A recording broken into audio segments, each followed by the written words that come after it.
Um dia, quem fez dermatologia e foi para estética, um dia tinha poucas pessoas fazendo. Hoje, todo mundo está fazendo isso. Então, a Sim. gente tem que estar atento ao futuro. Não adianta você estar atento ao presente, porque o presente ele já foi construído há um tempo atrás. Sim. Então, você tem que estar ligado no que vem para frente. E a medicina aeroespacial é uma coisa que vai por vir, ela vai acontecer. Entendeu? Não adianta você fazer aquilo que já está esgotado o mercado, né? Você tem que desbravar aquilo que é por vir.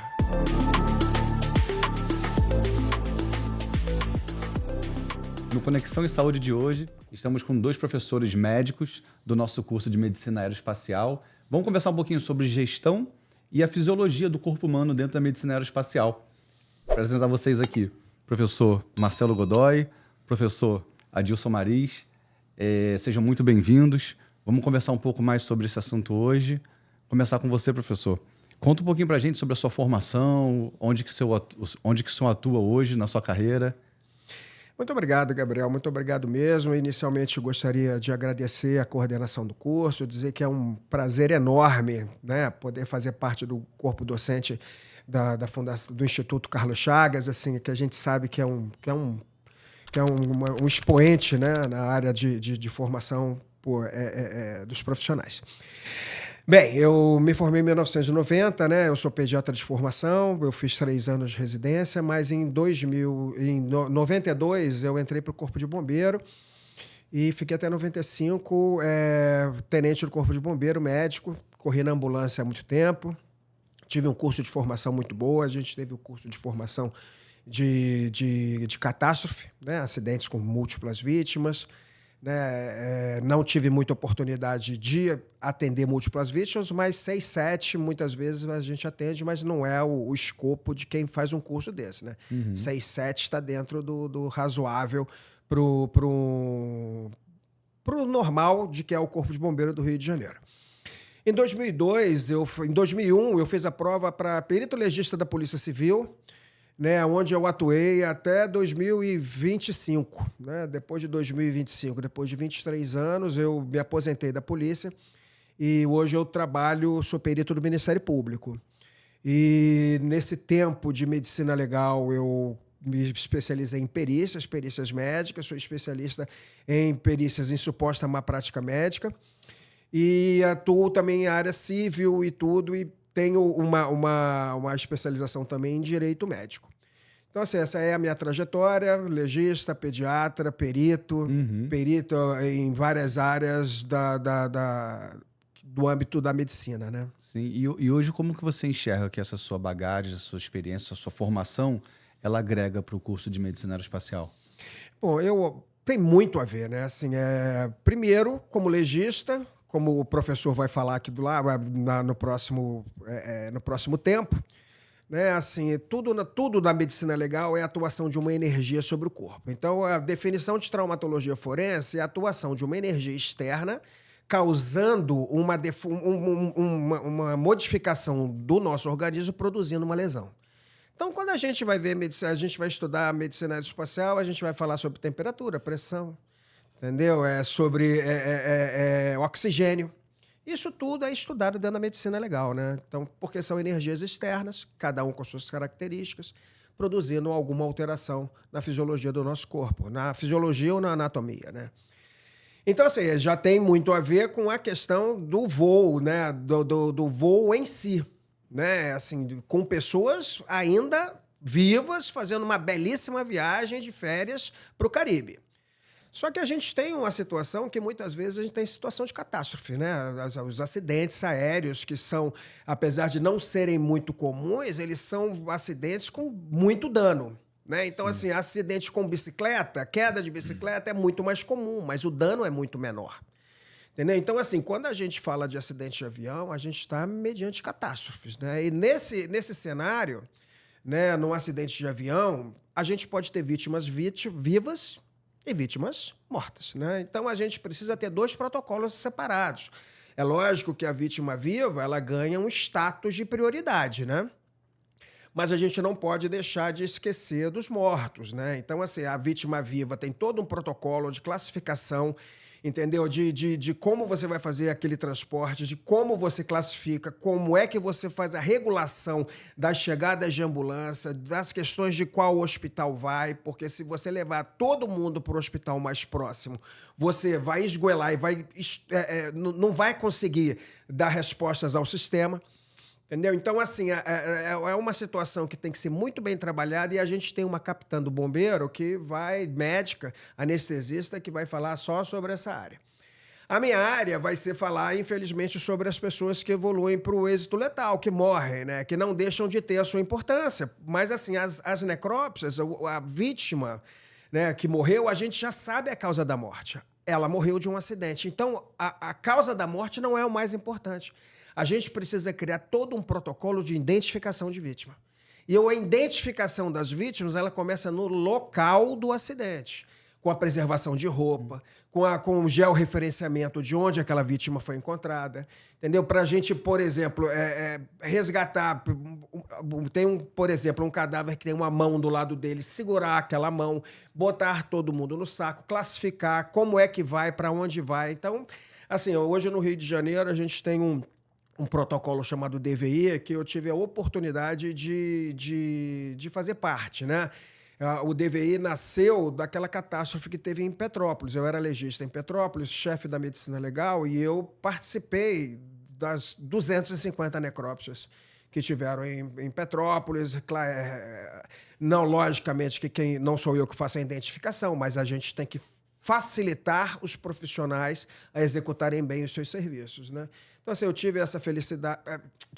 eu tive essa oportunidade de participar desse momento e eu acredito, né, que com a minha expertise eu possa ajudar em momentos delicados, como, por exemplo, um acidente aéreo. Sim. E o senhor falou também que o senhor é perito, né? Isso, eu também faço perícia. E tem toda uma área aí que envolve a responsabilidade penal, civil do controlador de voo, né, do piloto, de quem faz, assim, quem é o da empresa, quem é a questão da responsabilidade solidária, se a responsabilidade é do piloto, se é da empresa, se é... Então, assim, essa é uma parte da legal, né, uma parte do direito, que eu também estudei e posso conversar um pouco para, às vezes, acalmar o médico, acalmar as pessoas sobre o que é, de fato, responsabilidade, né?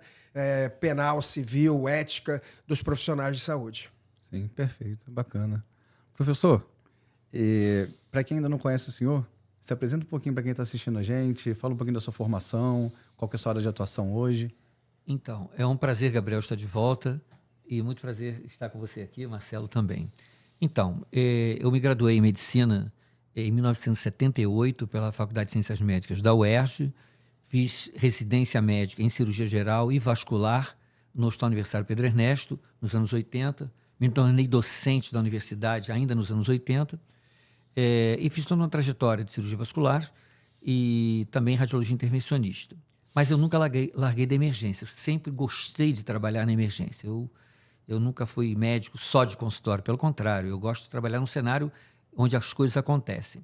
Ao longo dessa minha vida, eu também tive a oportunidade de trabalhar em emergência de vários hospitais diferentes do Rio de Janeiro, como Salgado Filho, Miguel Couto, o Hospital Pedro II, e trabalho na SAMU já nos últimos anos. Trabalho alguns anos na SAMU, uns 5 para 6 anos. Eu trabalho, já fui médico intervencionista, atuando na ponta, que era um prazer maravilhoso, com os pacientes em todo atendimento pré-hospitalar. E de um ano e pouco para cá, eu trabalho na regulação, como médico regulador e médico supervisor. Essa ideia de vir para cá, para esse curso, ela é muito boa. Ah, sim, tem um detalhe. Eu fui professor de Ciências Médicas da UERJ até 2019, quando me aposentei, e passei a integrar os quadros de docentes da Estácio Idomed, o Instituto de Educação Médica da Idomed, onde eu sou professor de emergências médicas. Tá? Basicamente isso. E além de outras atividades de extensão, pesquisa e tudo mais, fiz meu mestrado em Engenharia de Produção e Sistemas no Centro Educacional Federal da Celso Socorro da Fonseca, ali o Cefet, nosso querido Cefet Rio. E estou no doutorado em Ciências na Unirio, onde eu trabalho tanto no mestrado quanto no doutorado, na pesquisa de segurança do paciente à luz das novas tecnologias, em particular a Healthcare 5.0. Bom, em relação à aeroespacial, medicina aeroespacial, resgate e gestão de pacientes críticos, quando o ser humano entra dentro da aeronave, seja ela de hélice rotativa ou fixa, mas no nosso caso, de maior interesse é de rotativa, algumas coisas acontecem. No alto, no ar, a pressão de oxigênio, a pressão atmosférica modifica. Então, há uma rarefação de oxigênio no ambiente aéreo. Isso pode criar dificuldade no paciente que pode estar no momento crítico, como também na própria tripulação, no médico, na equipe médica, porque tem que se habituar a esse tipo de situação. A segunda coisa, há uma alteração do equilíbrio de gases. Então, o nitrogênio é deslocado, como acontece também nos mergulhos, e é como se fosse um refrigerante com as suas borbulhazinhas saindo se deslocando pelo corpo. Então, isso também pode levar, isso vai acontecer fisiológico e vai levar a alterações que poderão impactar. Também o CO2, o teor de CO2, o CO2 ele pode tanto aumentar a retenção de CO2, como também, como uma resposta reflexa a essas alterações metabólicas, o paciente pode hiperventilar para lavar esse CO2 que nós falamos e acaba evoluindo com um baixo teor de CO2. Essas situações todas podem interferir na questão cognitiva do paciente para tomada de decisões. Pode distorcer a percepção dele do que está acontecendo fora. E outro detalhe que é importante também é o seguinte: o profissional que trabalha com emergência, tem a formação de emergência ou terapia intensiva, que lida com pacientes críticos, ele está acostumado a fazer isso no ambiente pré-hospitalar. Ele tem uma ambulância, no caso do SAMU, do GSE, do bombeiro, ele tem dos bombeiros, ele tem uma ambulância que é um CT móvel. No ambiente de uma emergência ou de uma sala de trauma, ele tem toda uma estrutura por trás dele, tá? E o espaço é um pouco maior. Na aeronave, em movimento, o espaço é mais confinado. Isso é muito ruído. O ruído pode interferir e interfere na comunicação entre as pessoas. Esse paciente, por exemplo, que tenha sofrido um trauma, que tem um pneumotórax leve, ao pegar a altitude ou entrar no ventilador mecânico, eu vou expandir esse pneumotórax. Eu posso causar uma alteração dele de um desequilíbrio hemodinâmico e ventilatório muito grave. Então, a gente tem que estar preparado para isso. Posso só para citar você algumas coisas que podem acontecer. E também, ainda pegando o gancho seu da questão de segurança, Marcelo, essas coisas não podem acontecer por acaso. Isso tudo obedece a POPs, a um programa operacional padrão, em que cada um sabe o que fazer. Por exemplo, o comando de um transporte aéreo de um doente crítico, ele pertence a quem? O comando da aeronave pertence ao piloto. O comando dos cuidados médicos ao paciente pertence ao médico, que é o líder da equipe médica. Então, eles têm que conversar entre si. Essa liderança é compartilhada no que diz respeito a um objetivo comum: chegar em segurança até o local, o planejamento do deslocamento da base até o local em que vai resgatar esse paciente, seja um local como uma serra, uma montanha, um lugar lameado, que tem sequela lá da chuvarada, da enxurrada, ou seja, um local em que a ambulância vai entregar este paciente para nós levantarmos esse paciente, levarmos ele, trazermos até um hospital onde ele vai dada a conclusão do tratamento dele, seja um paciente candidato a um transplante, seja um paciente candidato a uma cirurgia de emergência e por aí vai. Então, é necessário o checklist. Assim como o piloto faz o checklist antes de levantar voo, verifica toda a parte mecânica de solo, está tudo ok, e se tiver uma falha ou algo que possa oferecer um risco no caminho, e provocar um risco maior para a população, para a tripulação e para o paciente, isso a gente pode até postergar ou até impedir um voo. O piloto pode fazer isso. Se por acaso meu paciente está instável o bastante para que eu possa conduzi-lo em segurança, eu tenho que procurar estabilizá-lo da melhor forma possível. Por exemplo, se eu descubro de um paciente acidentado que ele tem um tamponamento cardíaco, eu tenho que fazer a pericardiocentese, que é a drenagem daquele líquido que está em volta do coração, que vai impedir que esse coração não possa bater adequadamente, e ele pode evoluir para uma parada cardíaca grave, que será ritmo não chocável. Então, a chance, se eu não fizer esse procedimento, antes de levantar voo com ele, no voo vai ser mais difícil de fazer isso. Porque tem movimento, como já disseram antes, uma estrada esburacada, né? Tem solavancos, não é um movimento homogêneo o deslocamento. Sim. Claro que aeronaves, pelo seu porte, elas permitem um deslocamento mais seguro, mas a gente tem turbulência aérea. Nós temos várias coisas que podem nos surpreender, né? Dependendo do cenário que nós tenhamos. Então, e para isso, a minha contribuição, você perguntou, eu sou instrutor do curso europeu de trauma, além de ser instrutor da American Heart, de ACLS, suporte ao crítico, ao paciente cardiológico, a criança também, que é o PAUS. Então, eu desenvolvi uma certa expertise no doente crítico. Eu não sei, confesso a você, que eu não sei muito bem lidar com o paciente se eu fosse colocado numa clínica de família, de saúde da família. E a minha praia, a minha área mais confortável é a situação crítica, em que eu fico muito à vontade, relaxado, e eu consigo trabalhar melhor. Sim, bacana, legal. E hoje, a gente tem uma estrutura já que funciona nesse sentido de medicina aeroespacial. Como é que ela está funcionando hoje no Brasil? Já tem uma regulamentação, a gente sabe que tem. Mas como é que funciona hoje em relação aos serviços públicos e privados? Então, como é que está essa questão? Houve um podcast anterior em que o professor Marco e o professor Suzano puderam falar sobre essas questões de todos os regulamentos que direcionam tudo isso. Claro, a gente obedece a todos esses equipamentos, essas coisas todas, nenhum problema. Mas você veja o mais importante, um voo, a gente tem que checar, o médico tem que verificar, a equipe médica tem que verificar, por exemplo, a validade dos equipamentos, dos produtos e testá-los todos antes. Eu não posso precisar do equipamento e descobrir, por exemplo, que meu desfibrilador não está funcionando. Faz parte do checklist, eu vou escovar os dentes, eu tenho que ter a escova de dente e eu tenho que ter a pasta de dente. Eu não consigo escovar os dentes sem esses dois coisas.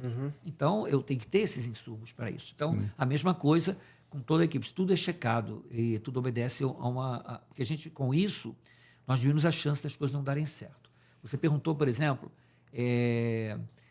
vou dar um exemplo para você. Eu vou pegar um paciente e um acidente, houve um distúrbio, uma queda de uma aeronave numa serra qualquer. Era um avião monomotor e tem 4 pessoas a bordo. É uma área que eu não vou conseguir descer, os bombeiros estão tentando chegar, mas tem dificuldade para chegar. Eu consigo, de uma aeronave, de um helicóptero, por exemplo, eu consigo olhar, com drone, hoje nós temos drones, consigo localizar e pela filmagem local, nós conseguimos buscar e vislumbrar locais para atendimento. Em algum momento, essa aeronave rotacional, de hélice rotativa, ela vai poder pairar e nós vamos descer. Nós temos que fazer treinamentos. Então, esses profissionais médicos e de enfermagem que vão atuar dentro desse tipo de atuação, tanto do resgate quanto na condução, tem que estar preparado para várias coisas. Pouso em meio aquático, saber sair da aeronave, saber como proceder em momentos em que ele está sofrendo risco e seu paciente que está sob seus cuidados também. Então, a gente tem todo esse treinamento para isso. E temos. Nós do SAMU, como o colega que é do bombeiro, do SABEMERGE, a gente tem um treinamento bastante interessante para isso, temos que ter. E eu particularmente gosto, eu sou corredor amador, né? Não corro profissionalmente, mas eu gosto de correr e gosto de escalada. Então, eu gosto desse negócio, é coisa que eu gosto muito, é um negócio que me atrai bastante, eu estou bem à vontade. Com relação a isso, cada paciente vai ter um perfil. Então, a logística começa no momento que você recebe a informação de quem você vai transportar, de onde para onde e com que objetivo. Então, o Brasil é um país continental. Nós temos as plataformas de petróleo, offshore. Então, nós temos um país continental, então nós temos que ter uma estrutura para isso. Nós temos uma infinita possibilidade de desenvolvimento de medicina aeroespacial, tanto na questão que eu acho que já tem, que é a questão de helicópteros, que ainda mas que tem um potencial maior, mas na questão do eVTOL, que é o nosso projeto, eu acho isso fantástico. Porque o deslocamento... Quer ver uma coisa, por exemplo? Se eu tenho um paciente que está com uma questão, deslocando o paciente, que tem uma possibilidade de ter um pneumotórax, eu posso fazer voos em mais baixa altitude. Paciente em ambiente frio, a cabine é muito fria, eu tenho que cuidar disso, e o frio, ele contribui muito, um paciente instável, em choque, contribui para a parada cardíaca. Então, eu tenho que corrigir isso de uma maneira mais adequada. Vamos lá ver o quê?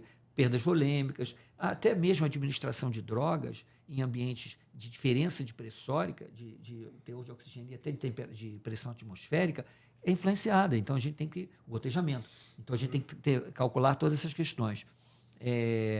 Eu vejo também, por exemplo, você imagina eu ter que fazer uma coisa, eu dar um choque para cardioverter uma arritmia ou desfibrilar um paciente numa sala de emergência. Sim. A outra coisa é dentro de um helicóptero. Eu tenho oxigênio, eu tenho que ter cuidado, porque oxigênio e choque, uma fagulha, não é nada bom.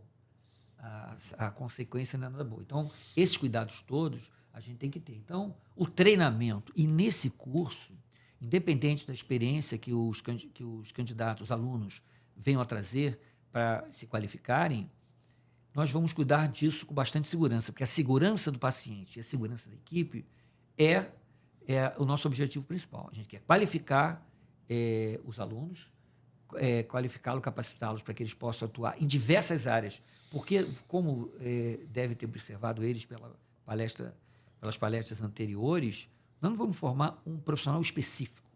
Nós vamos formar profissionais dentro do conceito de medicina aeroespacial e resgate, com qualificações fatiadas ou no conjunto, para que ele possa encontrar aquele setor que se sinta mais confortável para atuar. Seja pilotando, seja transportando, seja ajudando até na equipe de terra, porque a manutenção, como bem falou, desse equipamento é uma coisa incrível. Não é você pegar... Você pega uma van hoje, pega uma van que vai servir de passeio de turistas. E essa mesma van, para adaptá-la para uma ambulância com alta tecnologia, usando até circulação extracorpórea, é outro departamento.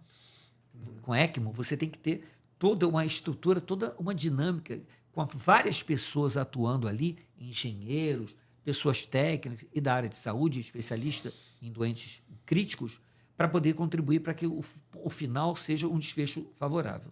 Nós temos exemplos ao longo da história em que a decisão humana e pelo não cumprimento de eu não vou cumprir o protocolo resulta em perda de vida. Fazem 10 anos que caiu um avião com um time de jogadores de futebol, fruto de uma decisão de tomada errada de conduta. Era isso. Perfeito. Se eu respondi a sua pergunta... Não, respondeu que assim, é importante quem está assistindo a gente entender que essa formação de medicina aeroespacial, ela não é uma formação igual a uma formação cirúrgica, que você vai aprender a fazer cirurgia. Ela é uma formação de gestor, né?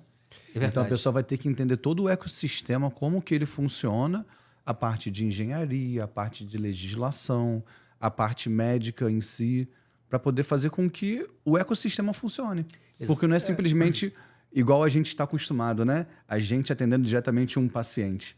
Tem toda uma questão ali ao redor que tá acontecendo simultaneamente para que aquele atendimento realmente aconteça. Sim, então, e a gente tem duas populações ainda que assim, não pode ser negligenciada. Primeiro, né, como a gente já falou, que o erro humano cria catástrofes, né? Então a gente não pode esquecer também da saúde do trabalhador, né? Então, assim, hoje existem protocolos, a parametrização da saúde do piloto, do comissário, de tudo, que antigamente era só número de horas.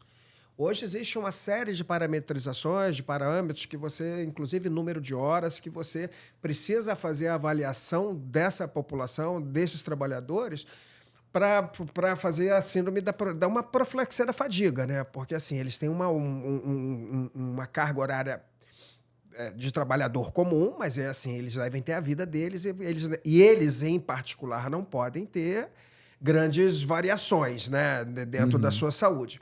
E a segunda coisa é a população viajante, né, que as pessoas não fazem.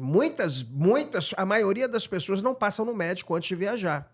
Então, a gente tem uma população que já é idosa, uma população que é propensa a fazer tromboembolismo pulmonar, trombose venosa profunda. Entendeu? Porque o síndrome da classe econômica, que é vulgarmente chamada síndrome da classe econômica, que hoje uma poltrona é cada vez mais próxima da outra e a pessoa não faz profilaxia anterior, tipo, não faz um Clexane, não vai fazer umas medicações antiagregantes, né? Nem antiagregante, o Clexane é um anticoagulante. Obrigado.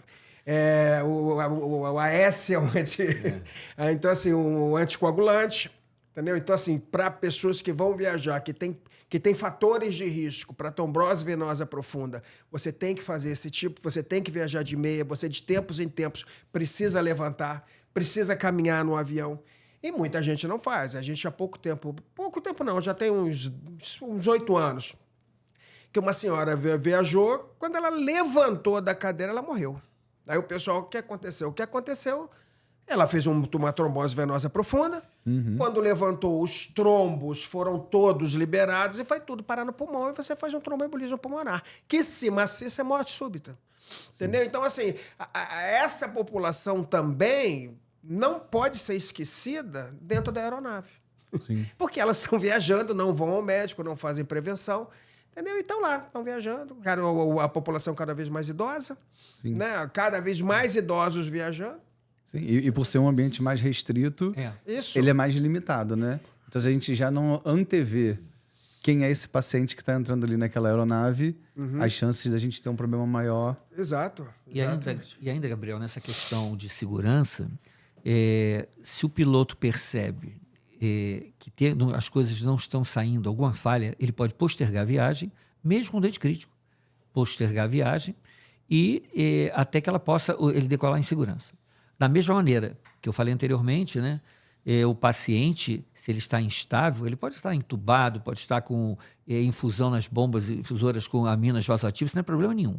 Só que ele tem que estar com tudo isso estável, ou seja, o fato de eu tirá-lo do local A para o local B, e que é o helicóptero, ou o drone, no nosso caso, o eVTOL, eu levá-lo transportando pelo espaço aéreo, esse movimento não trazer prejuízo para ele.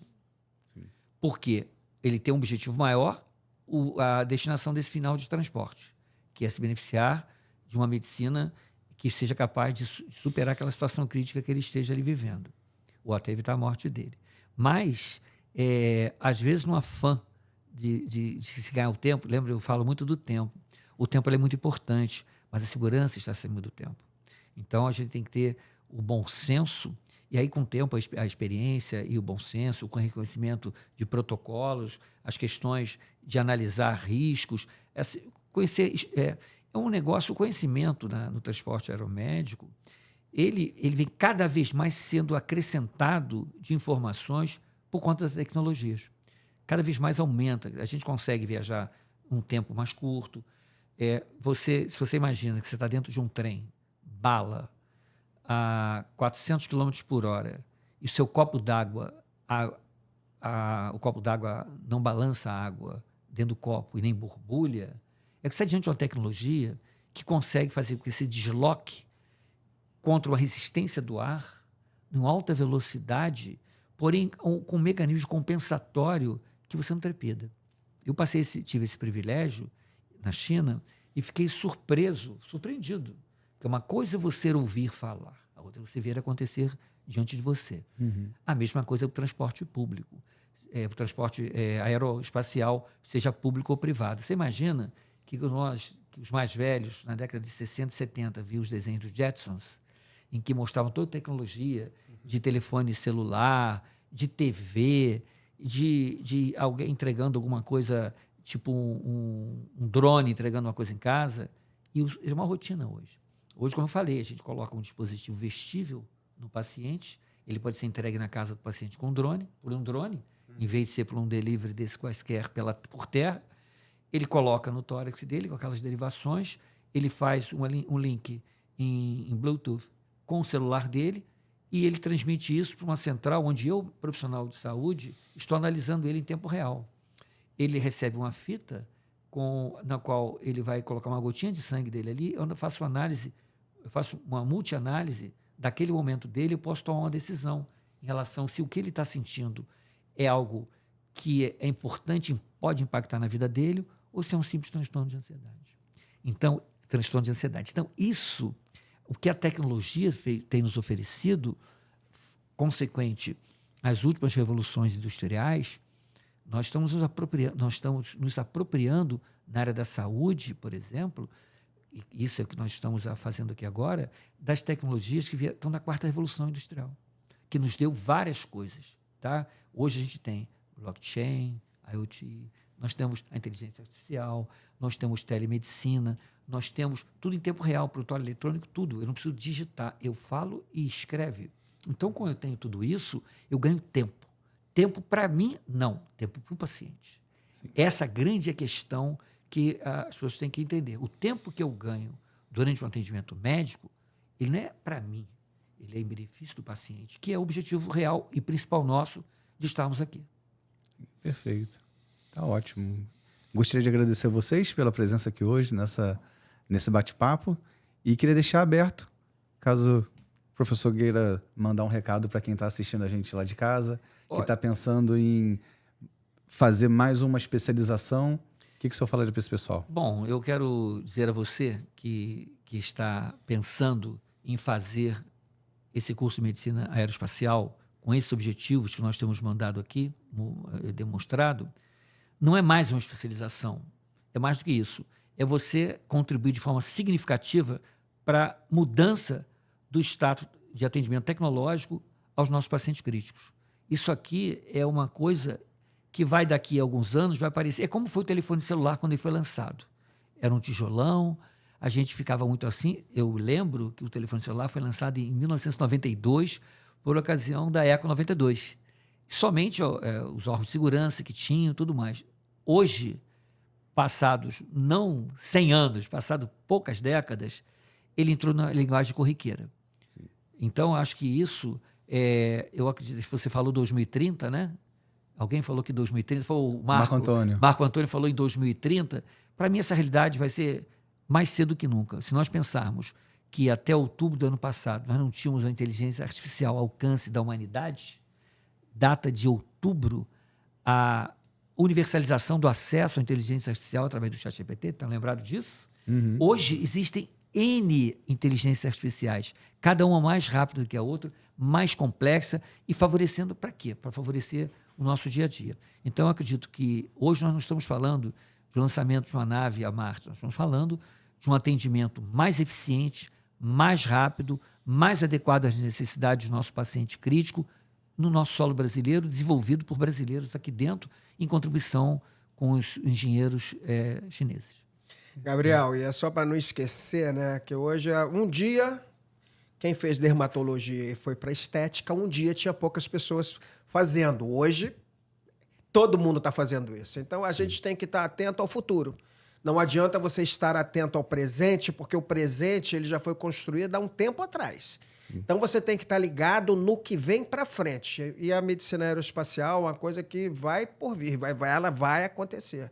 Entendeu? Não adianta você fazer aquilo que já está esgotado o mercado, né? Você tem que desbravar aquilo que é por vir. Perfeito. Tá ótimo, então. Muito obrigado pela presença de vocês.